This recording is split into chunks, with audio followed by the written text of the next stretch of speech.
नमस्कार साथियों, मैं आशीष पांडे आज फिर आपके सामने प्रैक्टिस सेट संख्या 9 लेकर के उपस्थित हूँ। और इस प्रैक्टिस सेट के माध्यम से मैं और आप ये देखेंगे कि कौन से क्वेश्चन अभी भी हम लोगों से नहीं हो पा रहे हैं।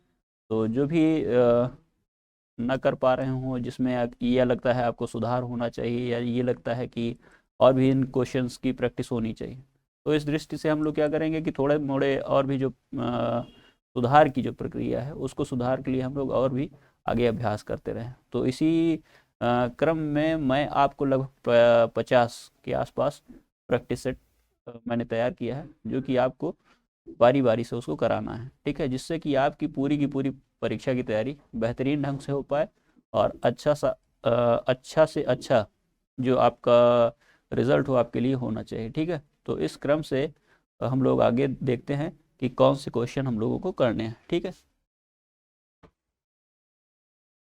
साथियों, देखिए आपके सामने क्वेश्चन है कि निम्नलिखित, ठीक है, निम्नलिखित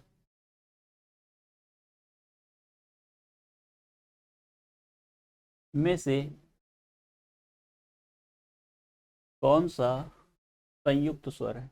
देखिए, संयुक्त स्वर के बारे में पूछा गया है, संयुक्त स्वर कौन सा है। आप सब लोग जानते हैं स्वर क्या है, कई प्रकार के होते हैं। ह्रस्व स्वर होता है, ह्रस्व ह्रस्व स्वर होगा,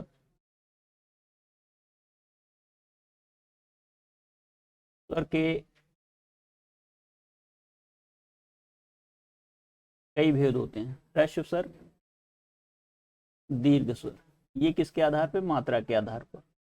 और प्लुत स्वर, ठीक है, ये मात्रा के आधार पर। लेकिन देखिए, होता क्या है कि हम लोग संयोग के दृष्टि से देखें तो भी हमें एक भेद देखने को मिलेगा। ठीक है, जिसको कि हम लोग कहते हैं संयुक्त स्वर। ये तीन तो मात्रा के आधार पर है, ठीक है, ये तीन मात्रा के आधार पर है। लेकिन संयोग की दृष्टि से देखा जाए तो संयुक्त स्वर भी होते हैं, जिनमें कि आप देखिए तो ए, ऐ, ओ, औ, ये सभी क्या है, संयुक्त स्वर हैं। इन सभी संयुक्त स्वरों में देखेंगे तो आपका जो प्रश्न है उसमें पूछा गया है कि संयुक्त स्वर नहीं। ठीक है, तो आप जानते हैं चार संयुक्त स्वर हैं, ए, ऐ, ओ और औ। ये चार संयुक्त स्वर हैं। तो देखिए, ए भी है, ऐ भी है, ओ भी है, जबकि जो विकल्प उ है ये आपके विकल्प में तीन में से एक अलग सा विकल्प है, जो कि क्या है, दीर्घ स्वर। क्या है साथियों, दीर्घ स्वर। अब जब देखिए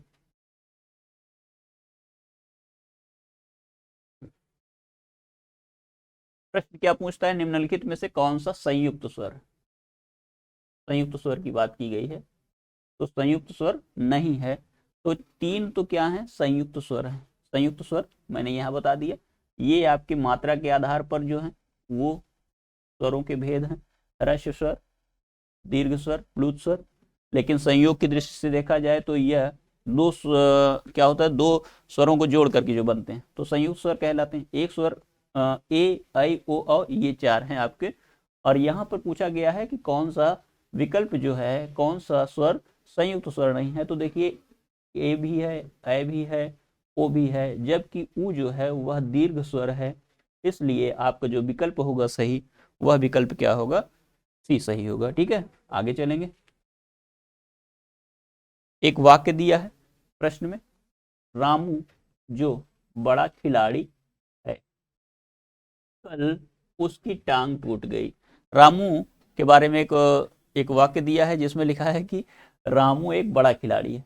ठीक है, एक बड़ा खिलाड़ी है और उसकी टांग टूट गई। इस वाक्य में उचित विराम चिन्ह कौन सा लगा हुआ है, इसके बारे में आपको बताना है। साथियों, आप लोग जानते हैं, मैंने कई बार आपको पिछले अभ्यास में भी बताया है कि अर्धविराम का चिन्ह है यह और अल्प विराम का चिन्ह होता है यह, और विवरण चिन्ह होता है। साथ ही देखिए तो ये चिन्ह क्या है, लाघव चिन्ह है। ठीक है, इसके अलावा देखिए आप तो संबोधन का चिन्ह भी आपको बताया गया है, या विस्मय सूचक चिन्ह कह सकते हैं उसको।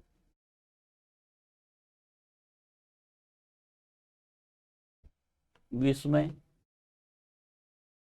सूचक चिन्ह भी कहा जाता है। कौन सा है ये, या संबोधन का भी कह सकते हैं इसको, या संबोधन का भी चिन्ह है यह। ठीक है,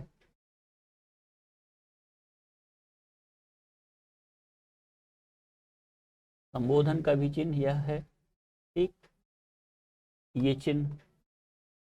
इसके अलावा देखिए तो आपके पुस्तकों में उद्धरण चिन्ह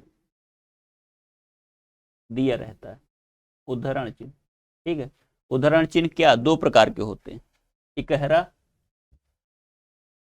उद्धरण चिन्ह कितने प्रकार के होते हैं, दो प्रकार के, इकहरा और दोहरा। ठीक है, तो इसमें देखेंगे जो सिंगल इन्वर्टेड कामा और जिसको कि आप लोग इन्वर्टेड कामा एक। ठीक है, ये जो होता है। इसके अलावा आप देखिए साथियों तो आपको प्रश्नवाचक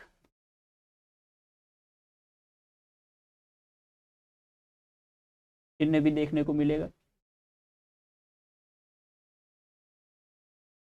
इसके अतिरिक्त योजक चिन्ह,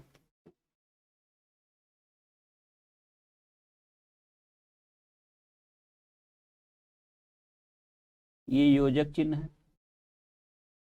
विवरण चिन्ह,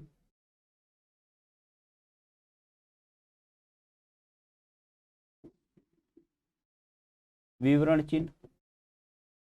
तो साथियों देखिए ये जो चिन्ह है, ये सभी चिन्ह क्या करते हैं, ये आपके जो लिखित भाषा है उसको अति अच्छे ढंग से क्या करते हैं कि ये बात को समझाते हैं, विचार को स्पष्ट करते हैं। तो इन चिन्हों का हम लोग प्रयोग करते हैं। ठीक है, तो देखिए इस जो वाक्य है इसमें कौन सा चिन्ह लगेगा, तो आप देखिए अर्धविराम नहीं लग सकता और विवरण चिन्ह का प्रयोग नहीं होगा यहाँ पर।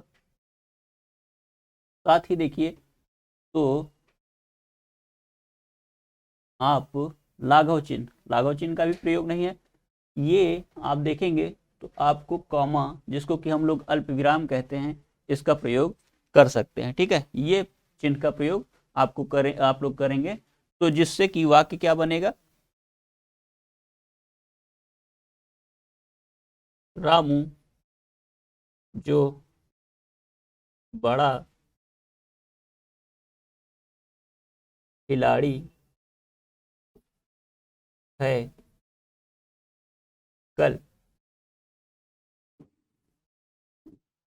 उसकी टांग टूट गई। ठीक है, तो ये वाक्य सही होगा। तो आपको देखिए यहाँ पर कॉमा लगाना है। ठीक, आगे चलेंगे। साथियों आपके सामने प्रश्न है जो कि भारत संज्ञा का कौन सा प्रकार है, बताना है भारत संज्ञा का कौन सा प्रकार है। तो देखिए भाववाचक, व्यक्तिवाचक, समूहवाचक, जातिवाचक। संज्ञाएं चार प्रकार की होती हैं, आप लोग जानते हैं। और एक संज्ञा का और भी भेद है जिसे कि द्रव्यवाचक कहा जाता है। ठीक है, द्रव्यवाचक भी एक संज्ञा का भेद है, आप लोग जानते हैं। जैसे राष्ट्रीयता,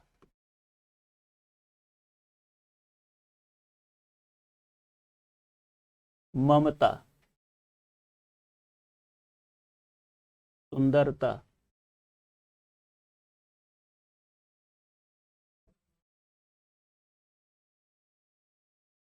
या इसको कह लीजिए सौंदर्य,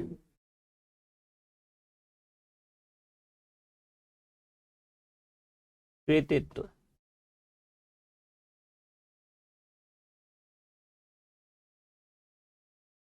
इत्यादि। इत्यादि शब्द क्या है? ये आपके भाववाचक संज्ञाएं। ठीक है। जबकि व्यक्तिवाचक संज्ञाएं क्या है? सोहन, आगरा, गंगा, हिमालय,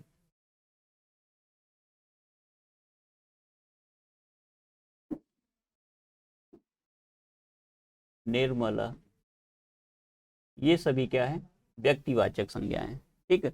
समूहवाचक संज्ञाएं क्या है? जैसे देखिए, कक्षा,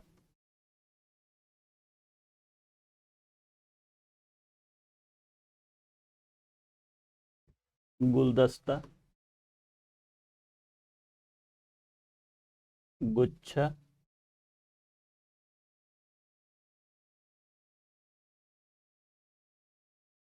संगोष्ठी,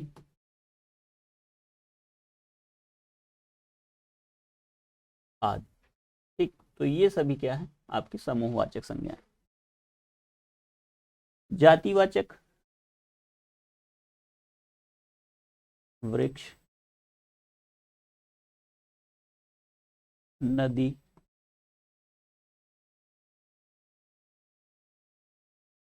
पशु, पक्षी,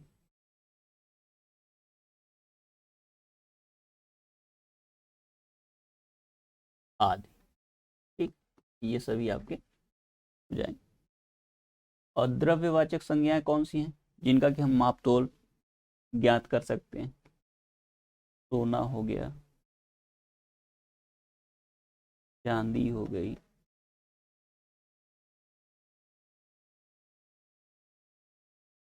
हाँ, इत्यादि कोई भी वस्तु जिसको नापा, इत्यादि कोई भी वस्तु जिसको कि नापा तोला जा सके।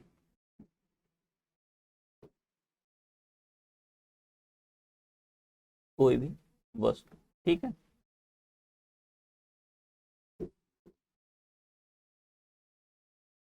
तो देख लेंगे आपका विकल्प संज्ञा कौन सी? संज्ञा भारत जो शब्द है यह किस प्रकार की संज्ञा है? तो आप लोग जानते हैं भारत एक देश का नाम है। तो भारत जो देश का नाम है वह किस प्रकार का संज्ञा होगा? किस प्रकार की संज्ञा होगी? व्यक्तिवाचक संज्ञा होगी। ठीक है। हम ताजमहल देखने जाएंगे। हम ताजमहल देखने जाएंगे, इस वाक्य में हम सर्वनाम का कौन सा प्रकार है? ठीक है, सर्वनाम के कौन से प्रकार में आता है? तो आप देखिए, जो निजवाचक सर्वनाम है, निश्चयवाचक सर्वनाम, संबंधवाचक सर्वनाम और पुरुषवाचक, आपके सामने 4 सर्वनाम दिए हैं। साथ ही साथियों देखिए, 2 सर्वनाम और भी होते हैं। ठीक है। एक होता है अनिश्चयवाचक सर्वनाम,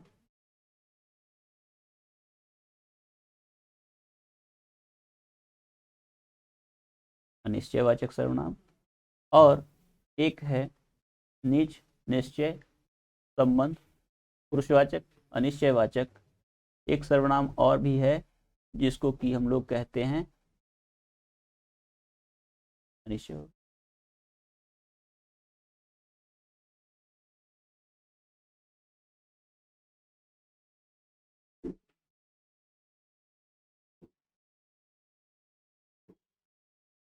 देखिए, इसमें निजवाचक में क्या होगा कि जो आप शब्द है, आप शब्द का प्रयोग निजवाचक में होता है जिसमें अपने से ही हो। ठीक है। निश्चयवाचक क्या है? वह और यह 2 सर्वनाम होते हैं। जबकि संबंधवाचक में ज्यों, त्यों, ठीक है, ये सर्वनाम होते हैं। और पुरुषवाचक में मैं और तू, ठीक है, ये सर्वनाम होते हैं। निश्चय अनिश्चयवाचक में कौन से होंगे? तो साथियों आप लोग जानते हैं, कोई,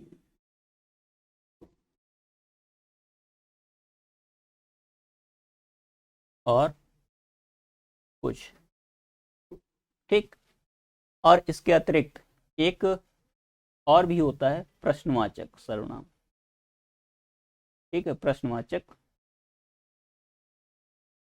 तो प्रश्नवाचक में क्या होता है, क्या। ठीक है, तो ये सर्वनाम आपके सामने सर्वनाम के प्रमुख भेद थे। निजवाचक होता है, निश्चयवाचक होता है, संबंधवाचक, पुरुषवाचक। ठीक है, अनिश्चयवाचक भी होता है और प्रश्नवाचक भी होता है।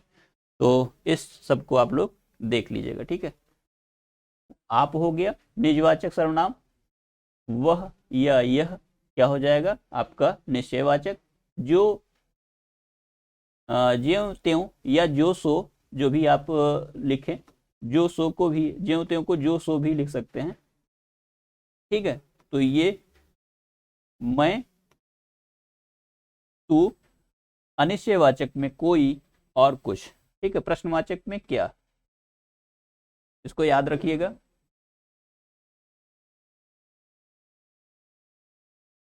आगे चलेंगे। कंठ एक शब्द है, कंठ एक शब्द है और इस कंठ शब्द का आपको विशेषण बताना है। ठीक है, तो क्या कंठी होगा, काठी होगा, कंठक होगा, कंठ होगा। देखिए साथियों, जो दिया गया विकल्प है उन सभी में आप देखेंगे तो जो सही विकल्प है वह कौन सा है, कंठ। ठीक है, तो आपका कंठ हो जाएगा। ठीक, मूल अकर्मक धातुओं के साथ प्रत्यय जोड़कर बनाई गई क्रिया कौन सी धातु कहलाती है। अकर्मक धातुओं के साथ, किसके साथ मिला करके, अकर्मक धातुओं के साथ प्रत्यय जोड़ करके बनाई गई क्रिया कौन सी धातु कहलाती है, कौन सी धातु कहलाती है। तो आप बताइए, द्विकर्मक धातु कहलाती है, कि साधित कर्मक धातु कहलाती है, कि संयुक्त कर्मक कहलाती है, संयुक्त धातु कहलाती है, या समस्त धातु कहलाती है। इजी से क्वेश्चन है और इसमें देखेंगे आप तो आपको विकल्प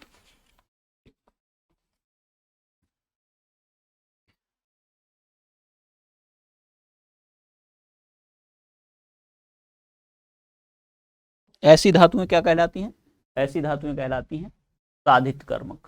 ठीक है, साधित सकर्मक धातुएं कहलाती हैं। ध्यान रखेंगे इस चीज का, साधित सकर्मक धातुएं कहलाती हैं। ठीक है,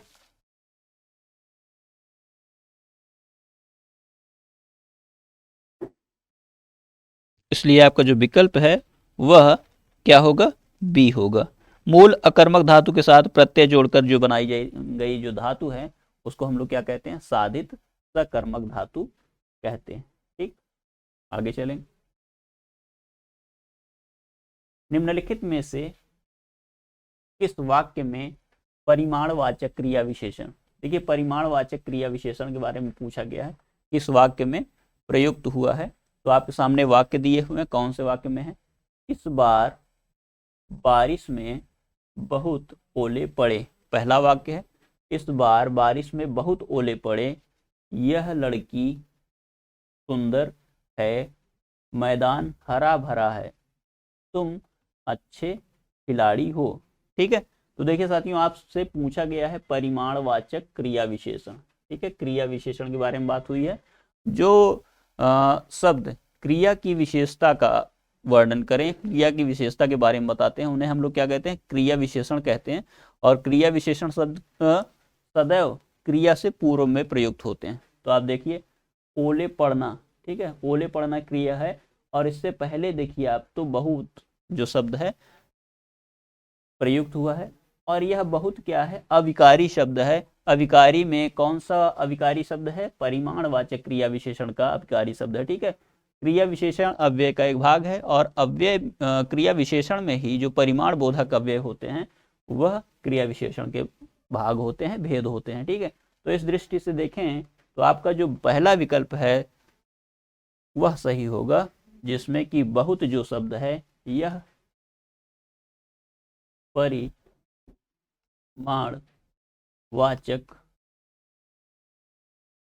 क्रिया विशेषण है। ठीक है, परिमाणवाचक क्रिया विशेषण का शब्द है, तो ध्यान रखेंगे आप लोग। आगे चलते हैं। निम्नलिखित वाक्य में, माफ कीजिएगा, निम्नलिखित में लिंग की दृष्टि से असंगत युग्म, लिंग की दृष्टि से आपको असंगत युग्म देखना है। कौन सा युग्म असंगत, देखिए माली शब्द है तो मालिन सही है, शेर का शेरनी सही है, बाघ का बाघिन सही है, सेठ का सेठानी होता है, ठीक है, सेठानी, सेठानी होगा। जैसे जेठ का जेठ का जेठानी, ठीक है, उसी प्रकार से। ठीक, तो इस चीज को आप लोग याद रखिएगा। आपका जो विकल्प होगा वह डी होगा।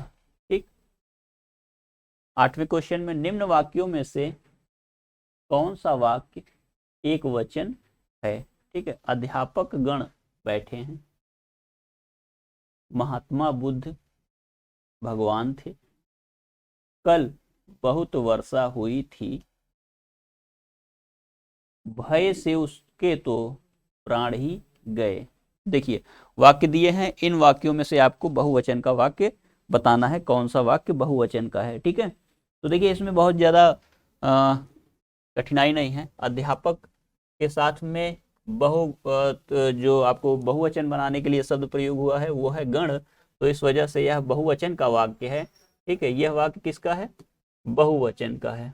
ठीक है, साथ ही देखिए महात्मा बुद्ध महान थे, अब थे जो सहायक क्रिया है इसमें देखिए, और आदर सूचक शब्द जो होते हैं वह आप देखिए तो क्या होते हैं? बहुवचन बोधक होते हैं। उसके बाद देखिए भय से उसके प्राण, जो प्राण शब्द है यह सदैव किसमें प्रयुक्त होता है?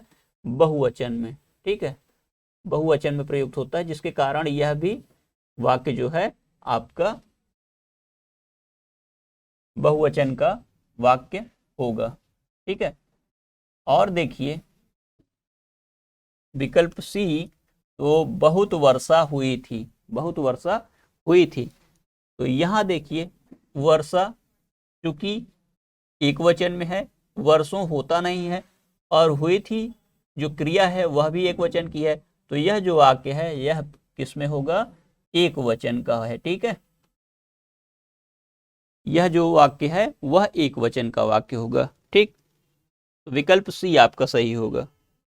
आगे चलेंगे, प्रश्न संख्या 10 है साथियों। प्रश्न संख्या 10 में दिए गए वाक्य का काल ज्ञात कीजिए। आपके सामने एक वाक्य दिया है और इस वाक्य में काल ज्ञात करना है। गाय घास चर कर चली गई। ठीक है, गाय घास खाकर चली गई, इस वाक्य में वर्तमान काल है, भविष्य काल है, भूतकाल है, प्राचीन काल है। 4 विकल्प दिए हैं, इन चारों विकल्पों में से कौन सा सबसे उपयुक्त विकल्प है उसके बारे में देखिए। जो वर्तमान काल है, वर्तमान काल में आप लोग जानते हैं कि कार्य का होते रहना पाया जाता है। ठीक है, मतलब वर्तमान काल में कार्य चल रहा हो। जैसे बालक पुस्तक पढ़ता है, और इसके जो सहायक क्रिया हैं उसमें देखेंगे तो ता और है का योग मिलेगा।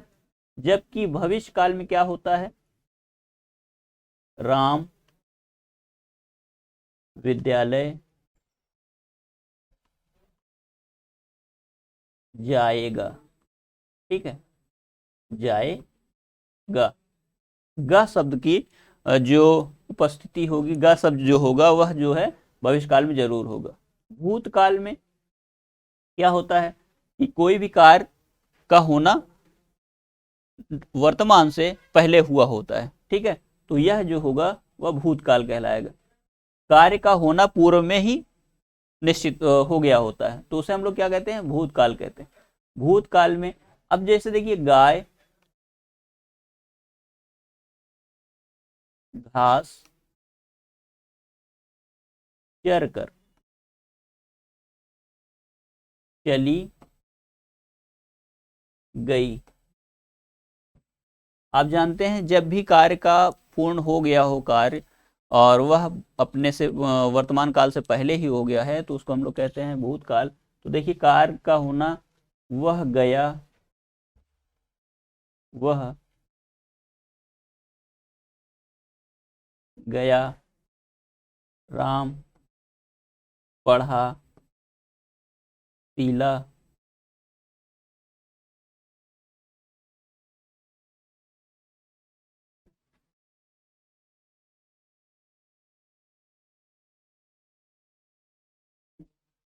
गई।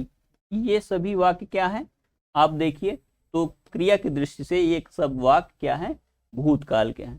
तो ये आपका जो वाक्य है, यह वाक्य इसमें है, यह वाक्य क्या है? भूतकाल में। ठीक है,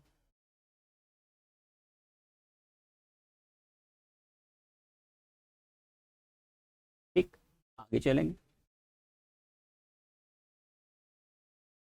निम्नलिखित में से किस वाक्य में, देखिए किस वाक्य में भाववाच्य का प्रयोग हुआ है? आपसे वाक्य इस वाक्य में भाववाच्य के बारे में पूछा गया, वाच्य क्या है इसके बारे में पूछा गया है।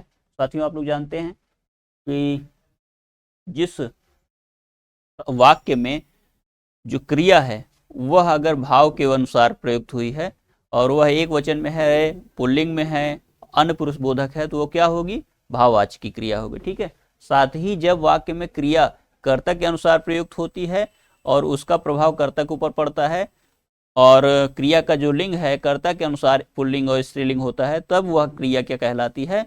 कर्तृवाच्य की क्रिया कहलाती है। और इसी के विपरीत देखा जाए तो जो आप देखते हैं कि कर्मवाच्य जो होता है वह क्या होता है? कर्मवाच्य में क्रिया का प्रभाव कर्म पे पड़ता है और कर्म का जो वचन है, जो लिंग है, जो पुरुष है, या कह लीजिए कि जो उसका कारक है इत्यादि का प्रभाव अगर क्रिया पे पड़ता है तो वह कर्मवाच्य की क्रिया होगी। ठीक है, तो देखते हैं हम लोग।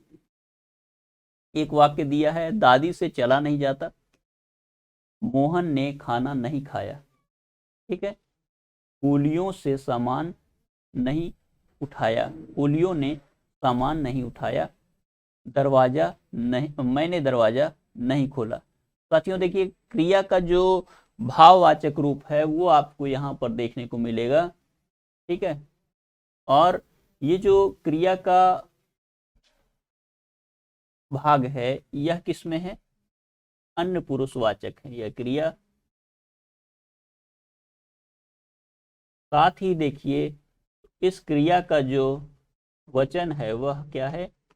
एक वचन है। और देखेंगे इस क्रिया का जो लिंग है वह क्या है? स्त्रीलिंग। क्या है? स्त्रीलिंग है। इस वजह से देखिए, और तो ये जो पूरा का पूरा आपका वाक्य होगा वह किसका किसका वाक्य होगा? भाववाच्य का वाक्य होगा।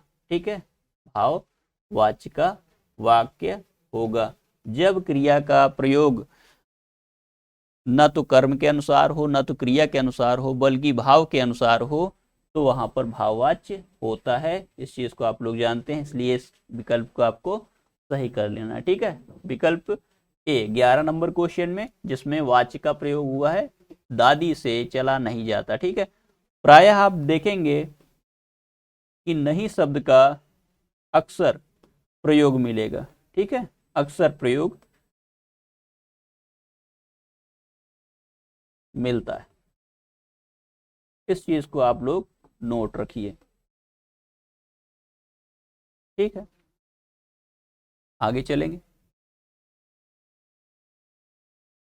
दिए गए वाक्य में प्रयुक्त गलत विभक्ति चिन्ह के स्थान पर सही विभक्ति चिन्ह होगा। देखिए वाक्य दिया हुआ है और इस वाक्य में आपको एक गलत विभक्ति चिन्ह का प्रयोग किया गया है और उस विभक्ति चिन्ह के स्थान पर आपको सही विभक्ति चिन्ह क्या है उस विभक्ति चिन्ह को लगाना है।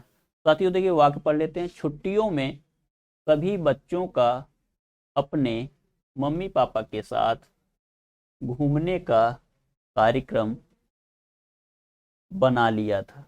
छुट्टियों में सभी बच्चों का अपने मम्मी, देखिए यहाँ पर आपको गलत जो विभक्ति चिन्ह है उसका प्रयोग हुआ है और आपके समक्ष ने, पर, से, द्वारा 4 विभक्ति के चिन्ह दिए हुए हैं और इन्हीं चारों विभक्ति के चिन्हों में से जो सबसे सटीक, सबसे उपयुक्त और सही होगा उसका आपको प्रयोग करना है। कौन सा होगा देख लेते हैं।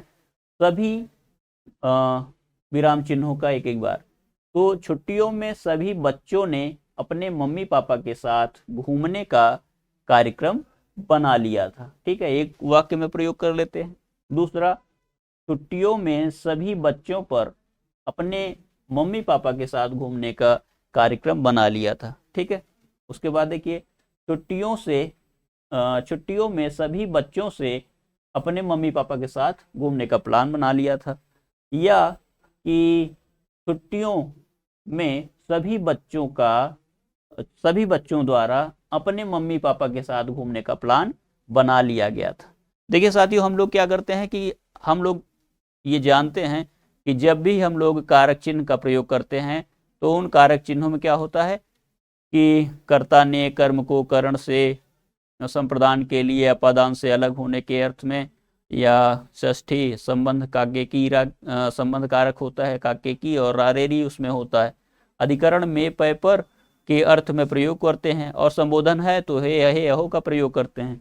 लेकिन जब देखा जाए कि हमारे समक्ष जो कर्ता है, तो कर्ता के बाद कौन सी विभक्ति आनी चाहिए, तो देखिए, छुट्टियों में सभी, ये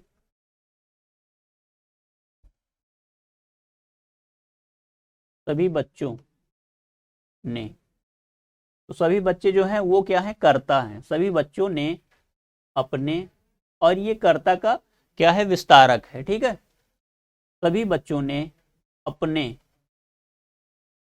मम्मी पापा के साथ घूमने का कार्यक्रम बना लिया। ठीक है, तो ये जो आपके होगा आपका वो सही होगा। और ये जो कारक का जो चिन्ह है यहाँ पर आप ने को भरेंगे। ठीक है, जो आपका विकल्प होगा वह कौन सा सही होगा, विकल्प ए सही होगा। ठीक है, आगे चलते हैं।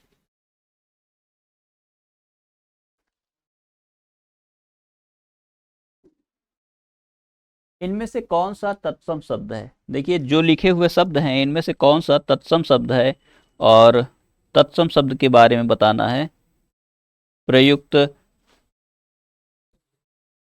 तत्सम शब्द कौन सा है, तो आप देखिए, आक, आंत, अंक, अंजलि।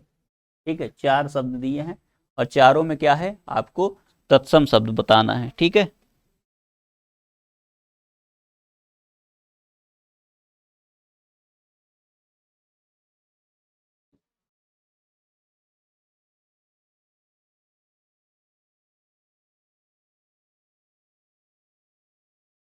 साथियों आप जानते हैं आक का तत्सम क्या होगा, अर्क।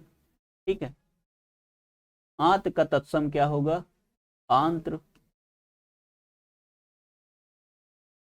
और अंजलि का जो तत्सम है वह क्या है, अंजलि।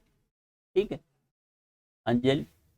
जबकि तत्सम क्या है, शब्द आपको विकल्प अंक देना है। और इस अंक का जो तद्भव होगा, अंक तो क्या है, तत्सम है, लेकिन इसका जो तद्भव होगा वह क्या है, आंक होगा। ठीक है, आंक कहा जाता है तत्सम में, तद्भव में, लेकिन इसका जो तत्सम शब्द है वह अंक है। ठीक है, देख लीजिएगा इसको।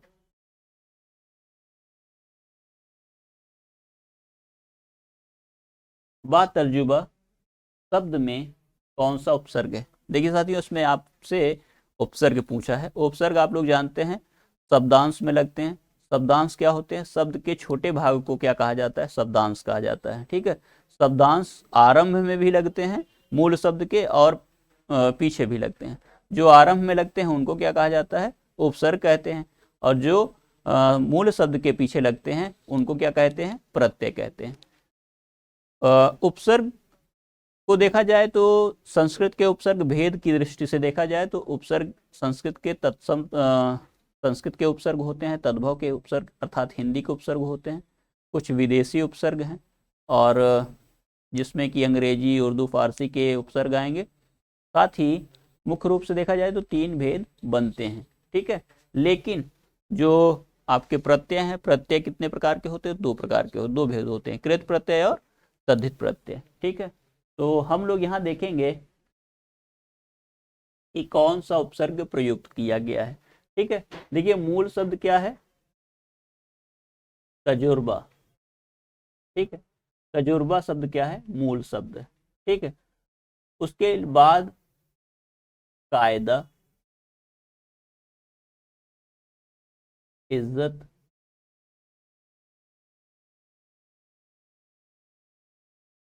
हलफ,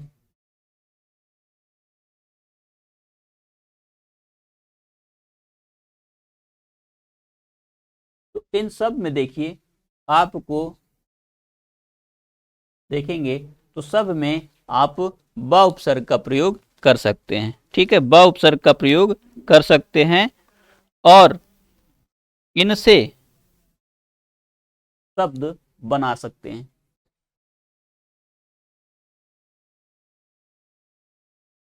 ठीक, ये सभी क्या है? मूल शब्द है। अब इनमें देखिए बा उपसर्ग लगाइए, बा तर्जुबा, बाकायदा, बाइज्जत, बाहलफ, बाअदब, ठीक है। ये तो सभी क्या है? उपसर्ग है, ये सभी बा उपसर्ग है। साथ ही इसी तरह से देखिए तो आपको और भी उपसर्ग मिलेंगे। बे एक उपसर्ग है, बेखौफ, जिससे कि बेकसूर, बे ईमान, बेरोजगार,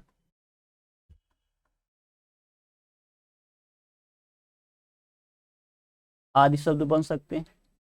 उसके बाद कम से भी कम, कम वक्त,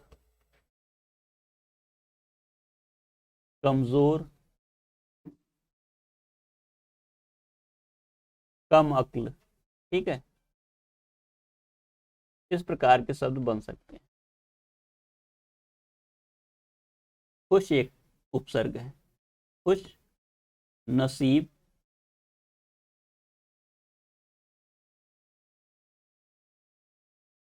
खुश नसीब, खुश किस्मत,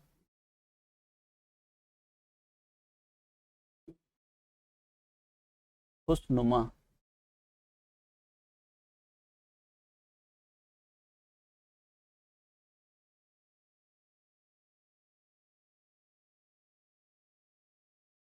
ठीक है।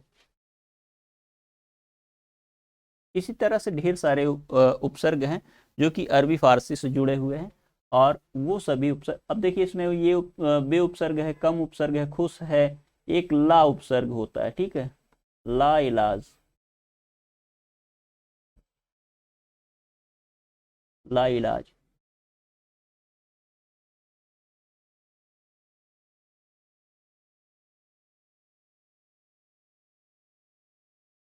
ठीक है। ला इलाज हो गया। ला से और भी शब्द बनते हैं, तो ये भी एक उपसर्ग है। इस तरह से देखेंगे तो बा उपसर्ग हो गया, बे उपसर्ग हो गया, खुश उपसर्ग हो गया, कम हो गया, ला हो गया, ये सब क्या है?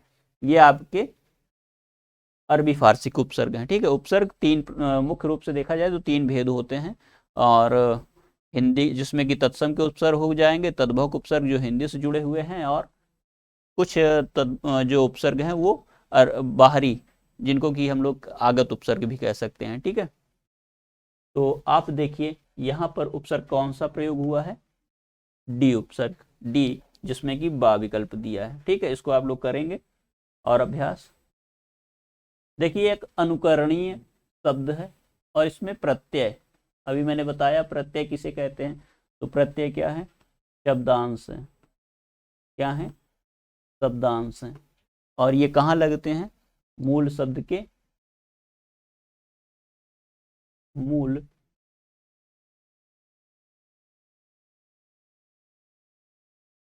मूल शब्द के अंत में लगकर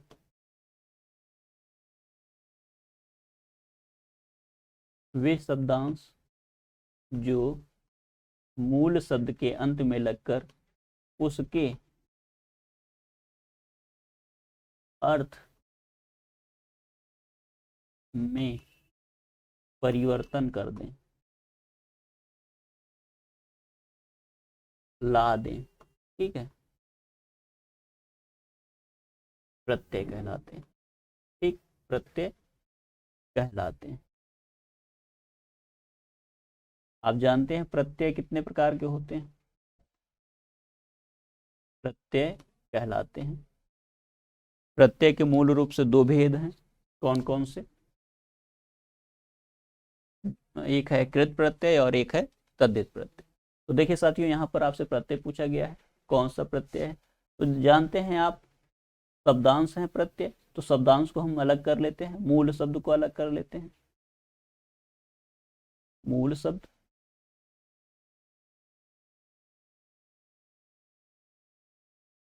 और प्रत्यय अलग अलग करा जाए तो इसमें देखेंगे प्रत्यय का अनुकरण, करण जो है यह क्या है, मूल शब्द है, ठीक है। और इसमें अनुकरण में जब देखिए ई प्रत्यय, तो यह क्या है, ई प्रत्यय लगा हुआ है, ठीक। कौन सा प्रत्यय लगा हुआ है, ई प्रत्यय लगा हुआ है।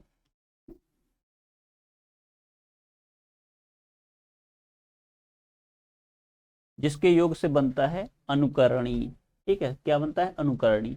तो आपको देखिए विकल्प में अगर कहीं ई प्रत्यय मिलता है तो विकल्प बी में मिलता है, ठीक है, ये विकल्प आपका सही है, ठीक है।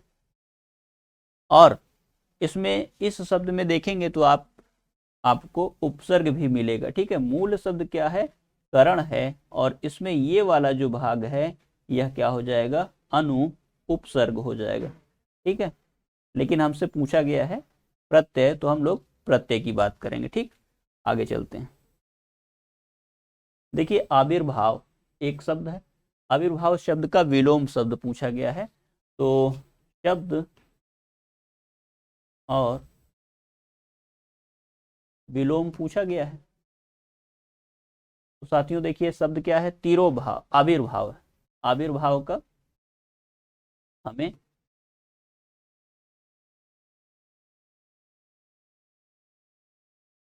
क्या बताना है, विलोम शब्द।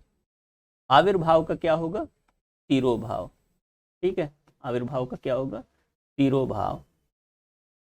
विरक्ति एक शब्द है, विरक्त अंत और अधोगति। तो देखिए आप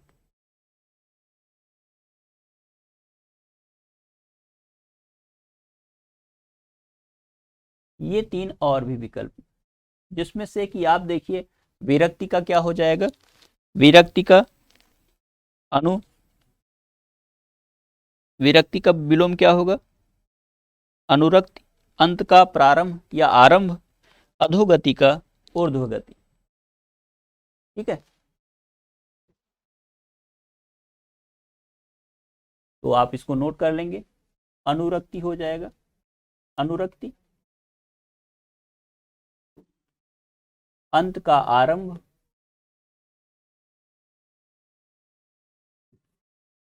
अधोगति, ऊर्ध्व गति, ठीक है, ऊर्ध्व गति होगा। इसको आप लोग देख सकते हैं। तो आपका आविर्भाव का तिरोभाव विकल्प आपका ए सही हो।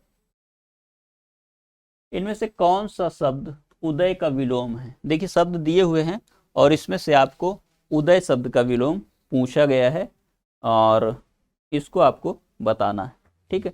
तो उदय शब्द का विलोम क्या है? देखेंगे अस्त का विलोम क्या होता है? उदय। ठीक। परोक्ष का विलोम क्या होता है? प्रत्यक्ष। परोक्ष का क्या विलोम होगा? प्रत्यक्ष होगा। प्रकट का अप्रकट का प्रकट हो जाएगा। और डूबना का विलोम तैरना हो सकता है पानी के अर्थ में, लेकिन डूबना का अस्त होता है तो उदय भी हो सकता है। ठीक है, तो इस प्रकार से आपका जो विकल्प होगा वह विकल्प आपका डी सही है। ठीक है, 17 में डी। देखिए, निम्नलिखित में से कौन सा अंधकार शब्द का पर्यायवाची शब्द नहीं है? ठीक है, तो 3 शब्द दिए हैं, ध्वानांत, तिमिश्र और तिमिर। ये तीनों ही शब्द अंधकार के पर्यायवाची क्या है? अंधकार के पर्यायवाची हैं तीनों ही शब्द। जबकि निलय जो शब्द है, निलय, तो इसका क्या होता है? निलय का मतलब क्या होता है? घर। ठीक है, निलय, आलय, निवास, वास, शाला, गृह, घर, निकेतन,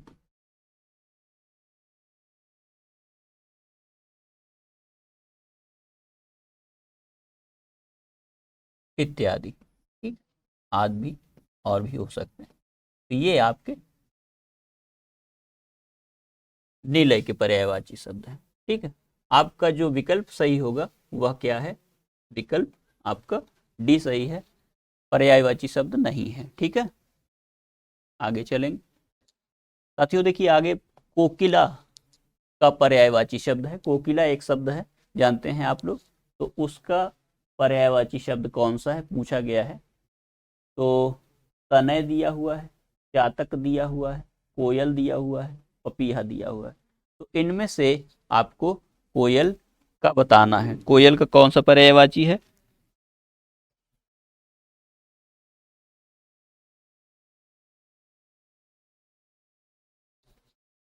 कोयल का पर्यायवाची शब्द कोयल है, जानते हैं आप लोग।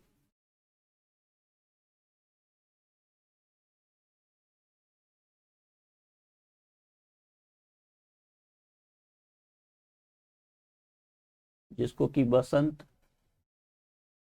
दूत कहा जाता है।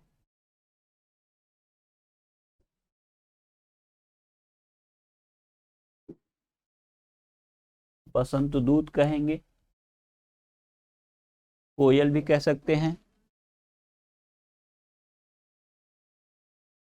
श्यामा,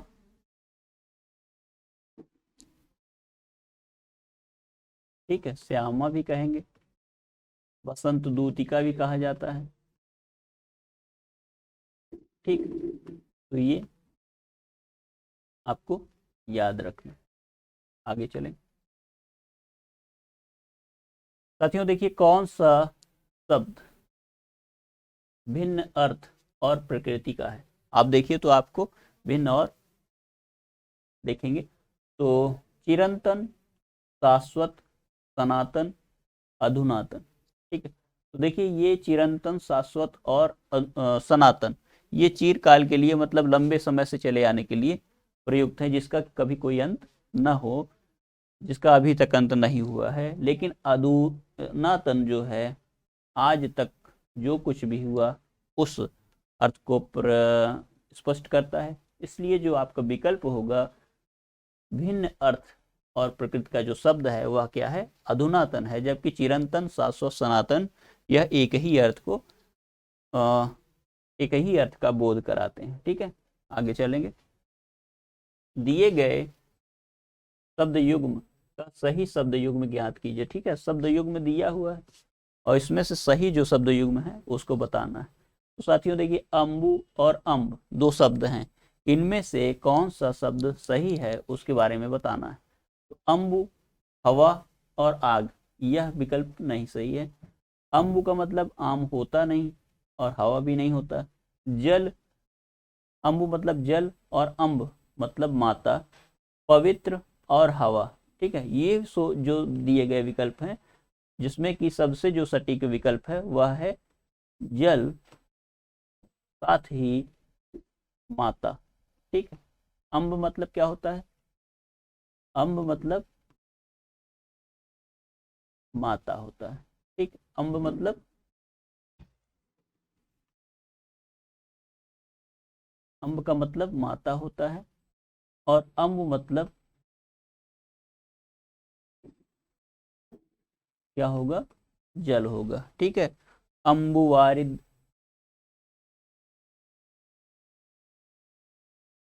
जो दिखाई न दे, जो दिखाई न दे, इस शब्द समूह के लिए एक शब्द बताइए। ठीक है, जो दिखाई न दे, तो हम लोग लिख लेते हैं जो दिखाई न दे।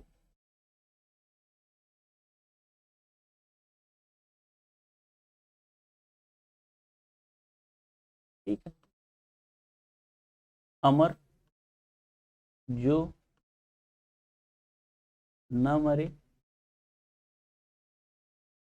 जिसकी मृत्यु ना हो। ठीक, जिसकी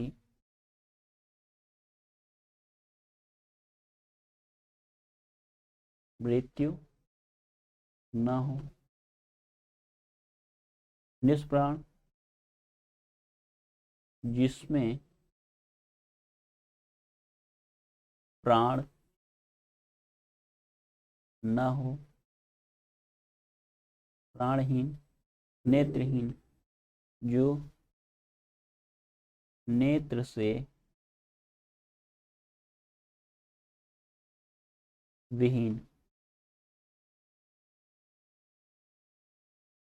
जो नेत्र से विहीन हो, नेत्रहीन। ठीक है, तो आप देखिए अदृश्य के लिए दिया गया जो दिखाई न दे शब्द समूह सही है। ठीक है, तो इसको आप लोग ए विकल्प टिक कर लेंगे। क्रिय, किस वाक्यांश के लिए प्रयुक्त शब्द सार्थक। ठीक है, आपके सामने कुछ वाक्यांश लिखे हैं और उसमें कुछ शब्द लिखे हैं, उनको देख लेते हैं। जो व्याकरण जानने वाला है। ठीक है साथियों, देखिए जो व्याकरण जानने वाला है उसके लिए हम लोग जो व्याकरण जानता हो उसके लिए क्या शब्द लगाते हैं? वैयाकरण, वैयाकरण। ठीक, क्षण में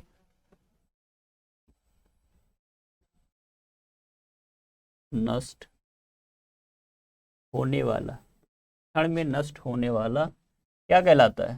क्षण में नष्ट होने वाले के लिए हम लोग क्या शब्द इस्तेमाल करते हैं? एक शब्द क्षण,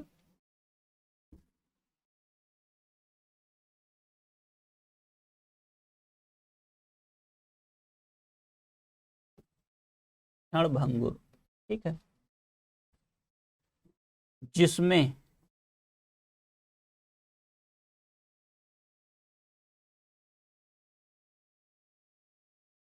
जिसमें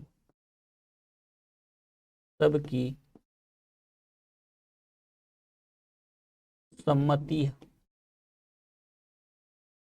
जिसमें सबकी सम्मति है, उसके लिए हम लोग क्या करते हैं? सर्वसम्मति एक शब्द है, सर्वसम्मति शब्द का इस्तेमाल करते हैं, सर्वसम्मति।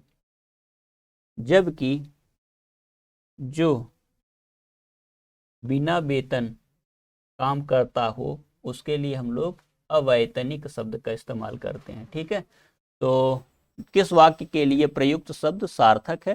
साथियों, जो विकल्प डी है वह आपका सही है।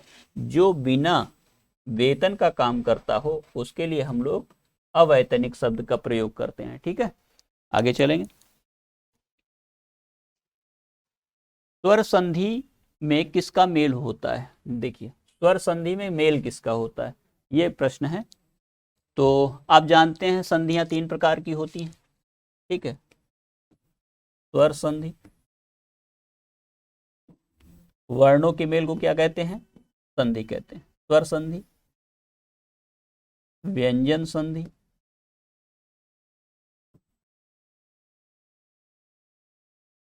और विसर्ग संधि।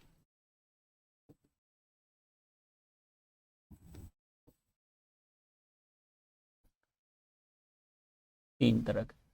वर्णों के मेल को क्या कहते हैं? वर्णों के मेल को संधि कहते हैं। ठीक, वर्णों के मेल को संधि कहते हैं। और ये संधि मुख्य रूप से तीन प्रकार की होती है। ठीक है, वर्ण क्या है? ध्वनि के जो लिखित रूप हैं, चिन्ह हैं, उन्हीं को हम लोग क्या कहते हैं? वर्ण कहते हैं। ठीक है, अब देखिए स्वर संधि क्या है। स्वरों का, स्वर वर्ण का मेल जो है किससे हो? स्वर वर्ण से। ठीक, स्वर वर्ण का स्वर वर्ण से मेल हो रहा है तो वह कौन सी संधि होगी? स्वर संधि होगी। व्यंजन संधि क्या है? व्यंजन संधि में क्या होता है? स्वर, व्यंजन का स्वर से मेल, व्यंजन का, व्यंजन वर्ण का मेल किससे हो? स्वर से भी हो सकता है या व्यंजन वर्ण से भी हो सकता है। ठीक है, स्वर वर्ण का, व्यंजन वर्ण, स्वर वर्ण या व्यंजन वर्ण। ठीक है, विसर्ग का मेल किससे होता है? विसर्ग में, विसर्ग संधि में क्या होता है? विसर्ग पहले होता है, उसके बाद चाहे स्वर वर्ण हो, चाहे स्वर वर्ण या व्यंजन वर्ण, किसी से भी होगा तो वो व्यंजन संधि, विसर्ग संधि कहलाती। ठीक है, इसको नोट करेंगे। स्वर संधि में क्या है? स्वर वर्ण का योग जो होता है वो स्वर से ही होता है। ठीक है, स्वर वर्ग में स्वर वर्ण का मेल स्वर से हो तो वह स्वर संधि कहलाती। किंतु जब हम विसर्ग या व्यंजन संधि की बात करते हैं तो व्यंजन वर्ण आएगा, फिर आपको स्वर वर्ण आ सकता है या व्यंजन वर्ण आए, उसका योग कर लेंगे। विसर्ग संधि में विसर्ग आने के बाद स्वर वर्ण आए या व्यंजन वर्ण आए, उससे जो विकार उत्पन्न होगा, जो वर्णों में मेल होगा, वह क्या कहलाता है? विसर्ग संधि कहलाता है। तो साथियों, मुझे लगता है ये चीज़ आपको समझ में आ गई होगी। और स्वर वर्णों का स्वर संधि में होता है मेल। ठीक है, व्यंजन संधि का मेल व्यंजन संधि में होगा। शब्दों का शब्दों से मेल क्या है? वर्ण संधि कहलाता है। मात्रा क्या है? जब हम कभी किसी वर्ण को बोलते हैं तो उस स्वर वर्ण को बोलते हैं, तो उस स्वर वर्ण को बोलने में जो लगने वाला समय है, उस समय की जो क्वांटिटी है, जो मात्रा है, उसी को हम लोग मात्रा कहते हैं। समय लगने वाले समय को ही हम लोग मात्रा कहते हैं। ठीक है, तो आपका विकल्प जो होगा वह 24 में ए है। ठीक है, देखिए आपके पास क्वेश्चन है, भर पेट में कौन सा समास है? तो आप लोग जानते हैं समास हिंदी में 6 प्रकार के होते हैं, और तत्पुरुष समास, अव्ययी भाव समास, बहुब्रीहि समास और द्विगु समास।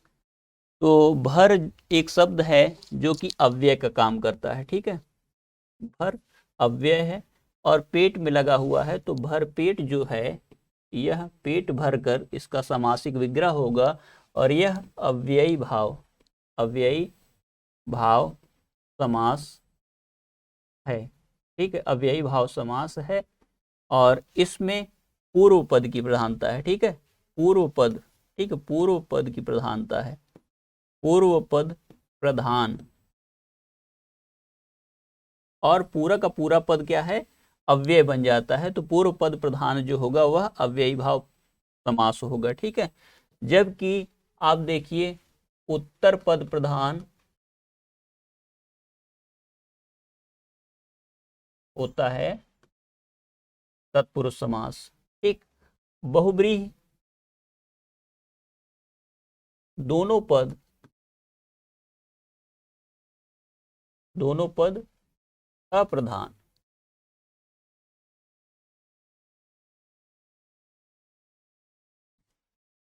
ठीक है, दोनों पद प्रधान नहीं होते बल्कि तीसरा पद प्रधान होता है।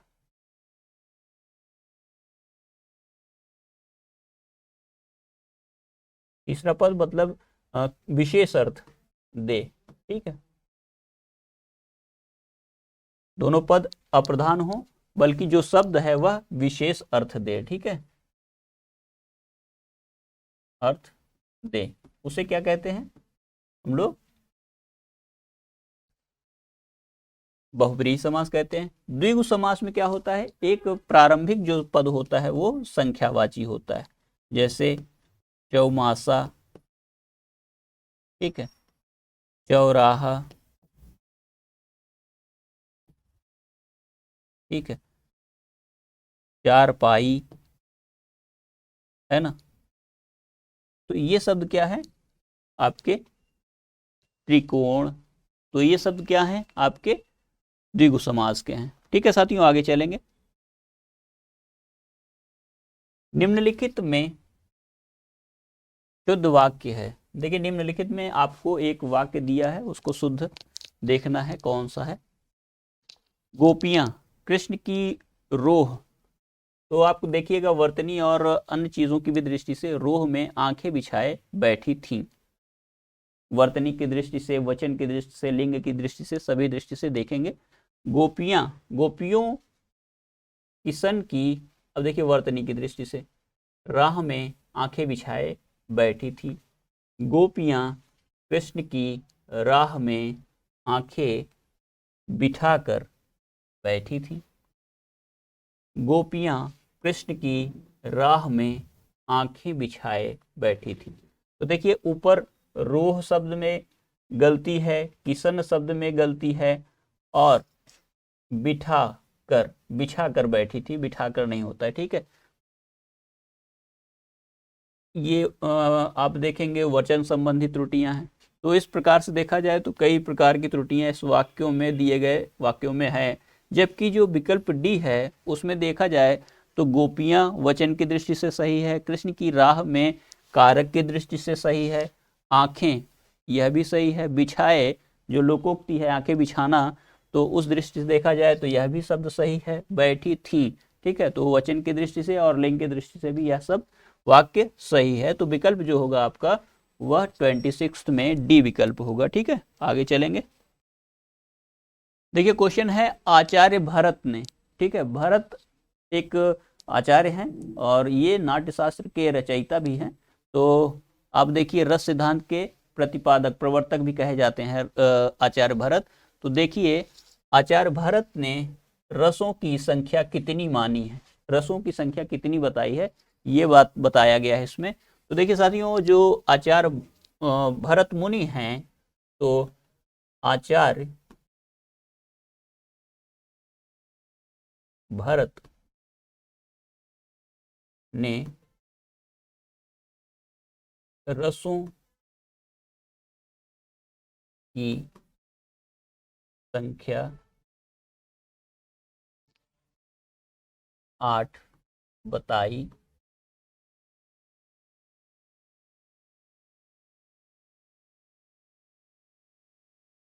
है।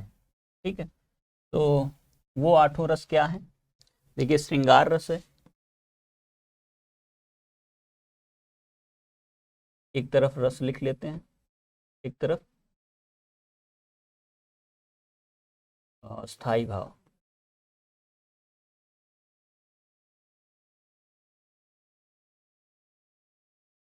तो श्रृंगार रस, हास्य रस, वीर रस, विभत्स रस, करुण रस,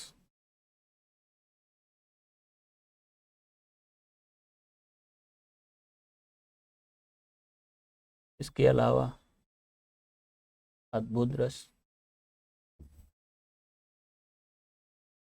अद्भुत रस के अलावा अभी दो रस और भी हैं जिनको कि आपको याद रखना है। और उन दो रसों में आप देख लीजिए तो एक भयानक रस है और एक रौद्र रस है। ठीक है, भयानक रस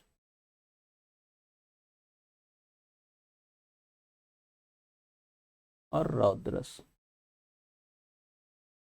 ठीक, श्रृंगार रस का स्थायी भाव क्या है? रति आप लोग जानते हैं।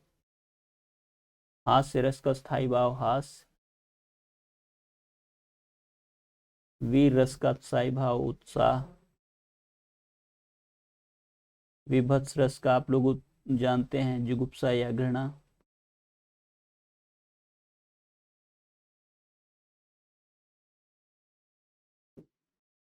करुण रस का शोक स्थायी भाव।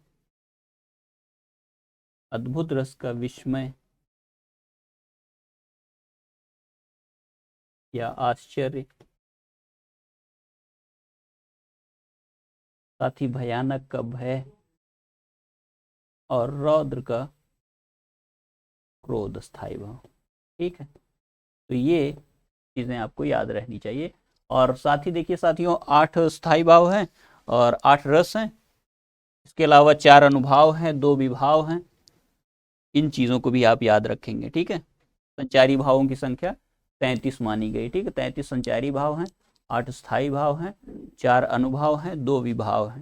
ठीक है, जो मात्रिक छंद सम छंद है दिए गए में, प्रत्येक चरण में उसकी 16 मात्राएं होती है, उसे क्या कहते हैं? दिए गए कुछ है, उसमें क्या कहेंगे आप जानते हैं? 16 चरण सम मात्रिक छंद।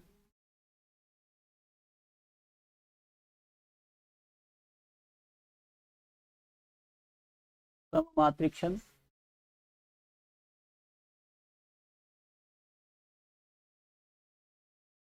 सम मात्रिक छंद और 16 जिनमें मात्राएं हैं और कितने? 4 चरण होते हैं, 4 चरण होते हैं। ठीक है, 16 मात्राओं पर क्या होता है? यति होता है और तुकांतता भी होती है, चरणांत में तुकांतता भी होती है। ठीक है, तो ये जो लक्षण होते हैं किस छंद में मिलते हैं आप जानते हैं? वो लक्षण आपको चौपाई में मिलेंगे। अंत में क्या होता है? चौपाई के 2 वर्ण गुरु वर्ण होते हैं। ठीक है, इस चीज का आप नोट कर लीजिएगा। जबकि आप जानते हैं दोहा अर्ध सम मात्रिक छंद क्या है? दोहा अर्ध सम मात्रिक छंद है और सोरठा भी अर्ध सम मात्रिक छंद है। मात्राओं की गणना होती है मात्रिक छंद। ठीक है, जिनमें देखिए तो आप प्रथम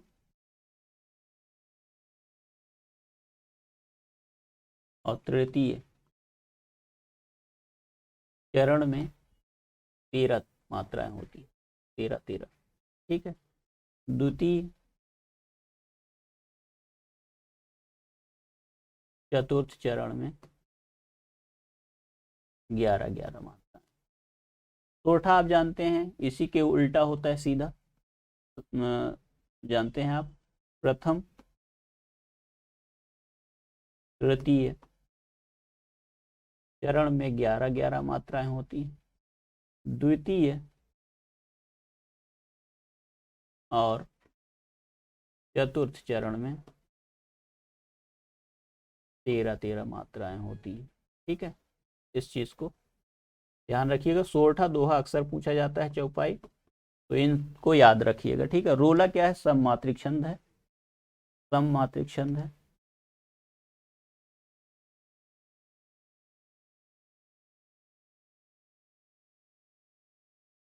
जिनमें 24 मात्राएं होती हैं। ठीक है, 24 मात्राएं होती हैं रोला में,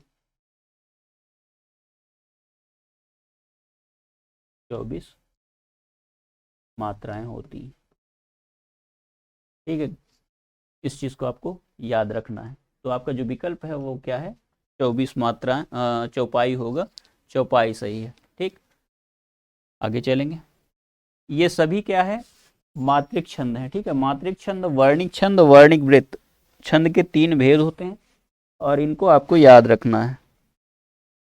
कूलन में, केली में, कछारन में, कुंजन में, क्यारिन में, कलित, कलीन, किलकंत है। ठीक है, तो इसमें देखिए आप कूलन, केली, कछारन में, कुंजन में, क्यारिन में, कलित, कलीन, ठीक है, किलकंत है। ठीक, तो आप देखिए क वर्ण की जो आवृत्ति है वह बार बार हुई है और काव्य पंक्ति में कौन सा अलंकार है पूछा गया है। ठीक है, अलंकार पूछा गया है। तो आप जानते हैं व्यंजन वर्णों की आवृत्ति जहां पर होती है, व्यंजन वर्णों की आवृत्ति जहां पर होती है, व्यंजन वर्णों की आवृत्ति ही अनुप्रास है। ठीक है, अनुप्रास है। तो आपको यहाँ पर अनुप्रास अलंकार देखने को मिलेगा, दृष्टव्य है। ठीक है, जबकि रूपक अलंकार में क्या होता है, दो उपमेय उपमान के बीच में भेद रहित तुलना होती है। ठीक है, कोई भी भेद नहीं रह जाता। और यमक ये अलंकार में क्या होता है, दो शब्द होते हैं, युग्म कहलाता है। यमक का मतलब होता है युग्म। दोनों शब्दों के क्या होते हैं, अर्थ भिन्न भिन्न होते हैं। तो यहाँ पे देखिए शब्दों की आवृत्ति होती है। ठीक है, यहाँ पर शब्दों की आवृत्ति होती है। शब्दों की आवृत्ति क्या कहलाता है, यमक। वर्णों की आवृत्ति अनुप्रास। जबकि एक ही पद के अनेक अर्थ होते हैं तो अर्थों की जो आवृत्ति है, अर्थ की आवृत्ति, अर्थ की जो आवृत्ति होती है उसे हम लोग क्या कहते हैं, क्लेश कहते हैं। ठीक है, रूपक का क्या है मतलब, भेद रहित आरोप। ठीक है, भेद रहित आरोप उपमेय उपमान में। ठीक, भेद रहित आरोप मतलब पूरे के पूरा मान लिया जाए, कोई भी भेद ना हो, भेद रहित आरोप ही क्या है, रूपक अलंकार है। किसमें, उपमेय में उपमान का, उपमेय उपमान में उपमेय का भेद रहित आरोप ही क्या कहलाता है, रूपक अलंकार कहलाता है। साथियों पहला आपका विकल्प सही होगा। ठीक है, आगे चलेंगे। आचार्य भरत, आचार्य भरत ने काव्य दोषों की संख्या कितनी बताई है। देखिए इस प्रश्न में आपसे काव्य दोष पूछे गए हैं। काव्य दोष क्या होते हैं, काव्य दोष ऐसे शब्द होते हैं जो कि आप देखिए काव्य की गरिमा को नष्ट करते हैं। ठीक है, दोष क्या होता है, किसी भी के भी लगा हो दोष किसी प्रकार का, तो वह क्या है, उसकी छवि को, उसकी जो ख्याति है उसको धूमिल करता है, उसकी प्रसिद्धि को नष्ट करता है। तो उसी प्रकार से भरत मुनि ने 10 काव्य दोषों की गिनती बताई है। संख्या कितनी बताई है, 10 काव्य दोष बताए हैं। ठीक है, जबकि वामन ने 20 काव्य दोष बताए हैं। और वामन के अलावा देखिए तो कुछ और आचार्य हैं जिन्होंने उनकी संख्या और अधिक बताई है। ठीक है, तो वामन के अनुसार आप लिखेंगे 20 काव्य दोष और आचार्य विश्वनाथ ने सबसे ज्यादा बताई है 70 काव्य दोष। ठीक है, तो भारत ने कितनी बताई है, भारत ने काव्य दोष कितने बताए, 10। आचार्य वामन ने, आचार्य भरत ने 10 बताए हैं, 10 काव्य दोष।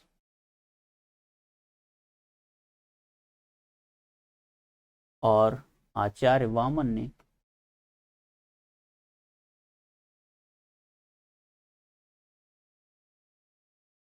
20 बताए काव्य दोष। ठीक, साथ ही देखिए तो विश्वनाथ ने, आचार्य विश्वनाथ ने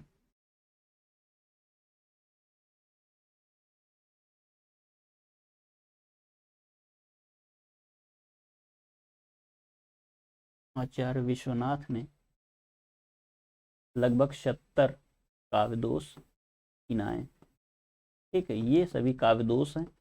और काव्य दोष क्या करते हैं, किसी भी कविता की जो उसकी ख्याति है, जो उसका मूल तत्व है, उसको नष्ट करते हैं। ठीक है, काव्य दोष की संख्या निश्चित रूप से आपको मैंने बता दी और आप उसको नोट भी कर लेंगे। ठीक है, आगे चलेंगे। लोकोक्ति का सामान्य अर्थ क्या होता है? जो लोकोक्तियां हम लोग बोलते हैं, कहते हैं, उसका सामान्य अर्थ क्या होता है? तो साथियों देखिए, लोक की उक्ति, लोग की बातें, लोगों के लेख और अच्छी बातें। साथियों देखिए, सबसे जरूरी है कि संसार में जो भी लोकोक्ति कही जाती हैं वो क्या है? दूसरों के द्वारा, लोगों के द्वारा कही गई हैं। ठीक है, तो लोकोक्ति का जो सामान्य अर्थ है वह यही है कि लोक की उक्ति। ठीक है, तो लोक अर्थात संसार की उक्ति, इसको आप लोग टिक कर लेंगे। ठीक है, और जो लोकोक्तियां हैं वो पूरी की पूरी वाक्य से गठित होती हैं, जबकि जो आप लोग मुहावरा देखते हैं उसमें क्या होता है कि मुहावरा में वाक्यांश होता है और उसका अलौकिक या ये कह लीजिए कि विलक्षण उसका अर्थ होता है। ठीक है, तो ये चीज़ आपको याद रखनी है। आगे चलेंगे। चूहे के चाम से नगाड़े नहीं मढ़े जाते, तो इसका आपको बताना है क्या अर्थ होता है। ठीक है, चूहे के चाम से नगाड़े नहीं मढ़े जाते, इस लोकोक्ति का अर्थ बताना है। तो देखिए साथियों, इसमें क्या होगा? कंजूसी करना, सीमित साधनों से काम चलाना, छोटा होकर बड़ा काम करना, या सीमित साधनों से बड़े काम नहीं होते। तो चूहे के चमड़े से मतलब नकारात्मक अर्थ देने का है। तो देखिए, सीमित साधनों में कोई बड़ा काम नहीं हो सकता। छोटी छोटी चीज़ें आपके पास हैं और बड़ी काम उससे सध जाए, बड़े काम हो जाएं, तो निश्चित रूप से वो काम नहीं हो पाएंगे। तो आपका जो विकल्प होगा, आपका विकल्प डी सही होगा। ठीक है, आगे चलेंगे। हिंदी साहित्य के प्रथम कालखंड को बीजवपन काल नाम दिया गया है। ठीक है, बीजवपन काल नाम दिया गया है। आप जानते हैं हिंदी का प्रथम कालखंड कौन सा है? आदिकाल। और इस आदिकाल के भिन्न भिन्न नाम हैं और उसके प्रस्तोता भी अलग अलग हैं। ठीक है, जैसे देखिए, इस में जो प्रश्न पूछा गया है, तो बीज वपन काल, बीज वपन काल नाम किसने दिया है? तो आप जानते हैं यह नाम किसने दिया है? यह नाम दिया है महावीर प्रसाद द्विवेदी ने। महावीर प्रसाद द्विवेदी। ठीक है, साथ ही देखिए साथियों, तो मिश्र बंधुओं ने क्या नाम दिया है?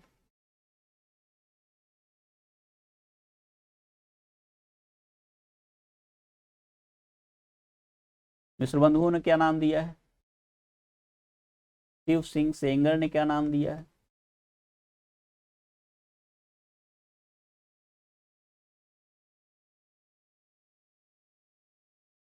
इसको भी नोट कर लेंगे। धीरेन्द्र वर्मा ने क्या कहा है इस काल को, उसको देख लेते हैं।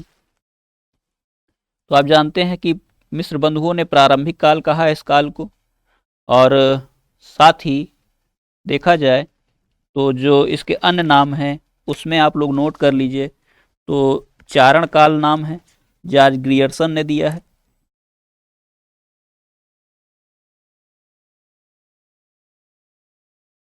देखिए, इसमें वीर गाथा काल नाम रामचंद्र शुक्ल ने दिया है।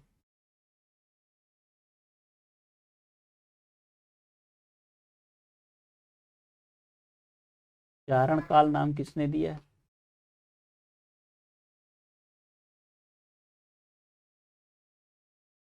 ग्रियर्सन ने।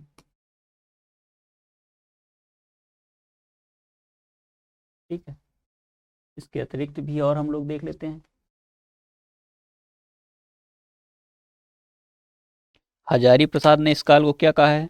तो साथियों, हजारी प्रसाद ने इस काल को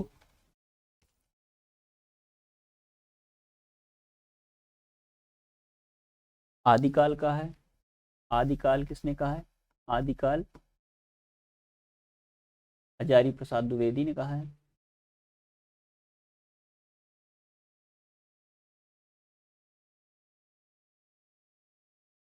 हजारी प्रसाद द्विवेदी ने कहा है। साथ ही देखिए वीर काल किसने कहा है? इस काल को वीर काल। वीर काल के अलावा देखिए इसको संधि काल किसने कहा है?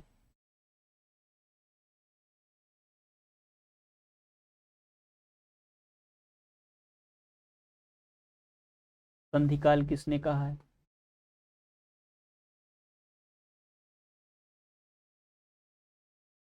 तो वीर काल विश्वनाथ प्रसाद मिश्र ने कहा है। विश्वनाथ प्रसाद मिश्र ने कहा है।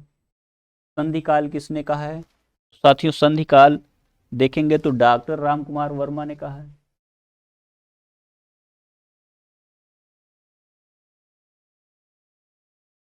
डॉक्टर राम कुमार वर्मा ने संधि काल कहा है। साथ ही देखिए संधि काल के अलावा इसको इस काल को सिद्ध सामंत काल किसने कहा है?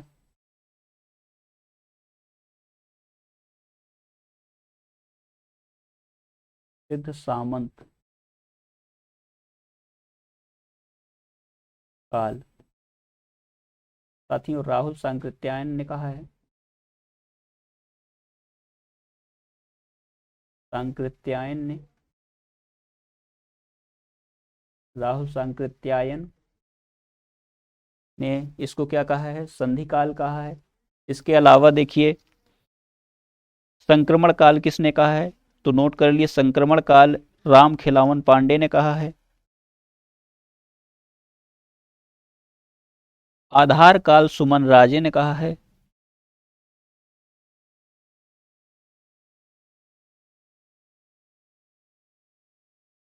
संक्रमण काल किसने कहा है? संक्रमण काल संक्रमण काल नोट कर लेंगे। राम खिलावन पांडे ने कहा है।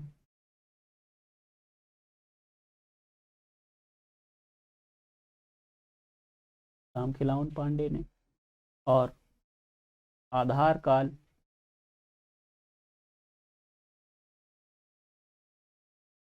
तो सुमन राजे ने। ठीक है, सुमन राजे ने आधार काल का। नोट कर लीजिएगा इसको, तो ये चीजें आपको याद रहेंगी। ठीक है, तो देखिए साथियों आपको प्रथम कालखंड को बीजवपन काल जो कहा है वो है आपका महावीर प्रसाद द्विवेदी ने। चीजों को नोट कर लेंगे आप लोग। ठीक है, आगे चलेंगे। देखिए पैसेज है आपके सामने और पैसेज को पढ़ना है, प्रश्न जो दिए गए हैं उनके विकल्प से इस पैसेज को पूरा करना है। सौर परिवार में पृथ्वी पर ही जीवन का अस्तित्व है। सभी सजीवों, पौधे और जंतु में उपापचयी, ठीक है, क्रियाएं पोषण, शोषण एवं उत्सर्जन। उपापचयी क्रियाएं कौन सी है? श्वसन और उत्सर्जन, पोषण। ठीक है, आकार में शरीर के ठीक विभिन्न अंगों में समन्वय कार्य करने की क्षमता तथा उद्दीपन के प्रति संवेदना होती। ठीक है, वृद्धि की विशेष अवधि के पश्चात सभी पौधे तथा जंतु जनन द्वारा अपने ही जैसी संतति उत्पन्न करते हैं। सभी पौधे तथा जंतुओं की निश्चित आकृति जो भी होगा इसमें उसको देखेंगे होती है, परंतु कोई भी दो पौधे या जंतु एक समान नहीं होते। ऐसी विभिन्नताएं डैश के समय उत्पन्न होती है। ठीक है, तथा जैविक विकास के लिए मुख्य डैश बनती हैं। सजीव तंत्र के विलक्षण संगठन के कारण ही विभिन्न जैविक क्रियाएं संभव हैं। संगठन के विभिन्न स्तर हैं: आणविक, कोशिकीय और ऊतकीय, अंग तंत्र, व्यष्टि, समष्टि, समुदाय, पारिस्थितिकी तंत्र एवं जीव मंडल। ठीक है, संगठन ये जितने नाम लिए गए हैं ये संगठन है। संगठन के इन 9 स्तरों के अंतर्गत के गुण के पल कोशिकीय स्तर पर दिखाई देते हैं तथा जीवमंडल से आगे नहीं जाते। कोशिकाएं विभिन्न आकार और आकृति की हो सकती हैं। कुछ जीव एक कोशिकीय होते हैं जबकि कुछ बहुकोशिकीय होते हैं। प्रत्येक कोशिका का एक निश्चित आकार होता है तथा उसमें विभिन्न कार्यों के लिए अनेक कोशिकांग होते हैं। ठीक है, इस प्रकार कोशिका किसी भी जीव की इकाई है और सभी कोशिकाएं पहले से निर्मित कोशिका से विकसित होती हैं। ठीक है, पहले से निर्मित जो कोशिका है उससे विकसित होती हैं। चलिए प्रश्न देख लेते हैं। तो प्रश्न है, रिक्त स्थान 1 के लिए सर्वाधिक जो उपयुक्त विकल्प है वह क्या होगा। तो हम लोग देख लें, रिक्त स्थान पहला क्या है। पहला रिक्त स्थान आकार में ब्याज, ऋण, वृद्धि, रत। ठीक है, तो वृद्धि करती हैं। ठीक है, क्या करती हैं, वृद्धि करती हैं, आकार में वृद्धि करती हैं। आगे क्वेश्चन चलेंगे। रिक्त स्थान 2 के लिए, ठीक है, रिक्त स्थान 2 के लिए क्या है कि सर्वाधिक जो उपयुक्त शब्द है इनमें से क्या होगा। विन्यास, आकृति, आकार और विकार। तो देख लेते हैं 2 वाला प्रश्न कहाँ पे है। तो आप देखिए, जंतुओं की निश्चित आकृति होगा। ठीक है, आप देखें तो आकृति होगा यहाँ पर। ठीक है, इस वाले क्वेश्चन में आकृति हो जाएगा, विकल्प आपका आकृति सही होगा। आगे क्वेश्चन करते हैं। क्वेश्चन नंबर 36 में देखिए, रिक्त स्थान 3 के लिए सर्वाधिक उपयुक्त जो शब्द है उनमें से कौन सा है। दिए गए शब्द हैं, तो आप देखिए जो 3 है वह कहाँ पे है, यहाँ पर। तो देखते हैं, ऐसी विभिन्नताएं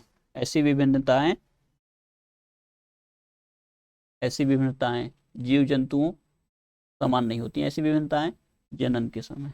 ठीक है, तो जनन होगा इसमें, आप देख लीजिए, जनन के समय। ठीक है, विकल्प जो होगा वो आपका बी सही होगा।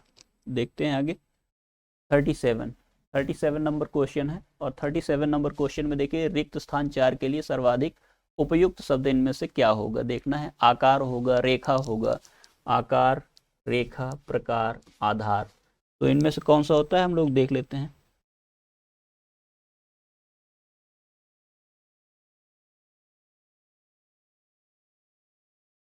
मुख्य समय होती हैं तथा जैविक विकास के लिए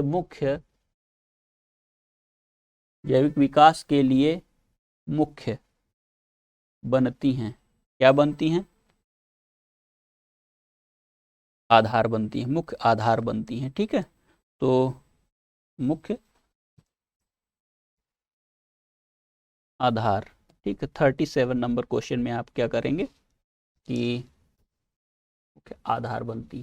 ठीक है, इसको आप लोग देख लीजिए एक बार, और क्वेश्चन के जो भी आंसर हैं इनको आप लोग नोट कर लीजिएगा। ठीक है, और पैसेज में जो भी विकल्प बताए गए, आपके 4 विकल्प दिए गए थे, तो इन 4 विकल्पों में एक विकल्प एक्स्ट्रा है तो उसको नहीं करेंगे, बल्कि आपको 4 विकल्प के ही आंसर देने हैं। ठीक है, ये आपको मैंने आज का प्रैक्टिस सेट संख्या कौन सी थी, ये 9 नंबर की प्रैक्टिस सेट संख्या है, और इससे पहले हम लोग 8 प्रैक्टिस सेट कर चुके हैं। ठीक है, तो इस तरह देखा जाए तो हम लोगों ने अब तक कुल 9 प्रैक्टिस सेट किए, और ये प्रैक्टिस सेट जो मैं ला रहा हूँ आपके लिए, निश्चित रूप से मैं ये नहीं कहूँगा कि पूरे के पूरे क्वेश्चन इसी प्रैक्टिस सेट से आ रहे हैं, लेकिन ये है ज़रूर कि इससे आपकी तैयारी में एक धार आ जाएगी, जिससे कि आप परीक्षा को आसानी से अपने पक्ष में ले आ सकेंगे। ठीक है, तो आपके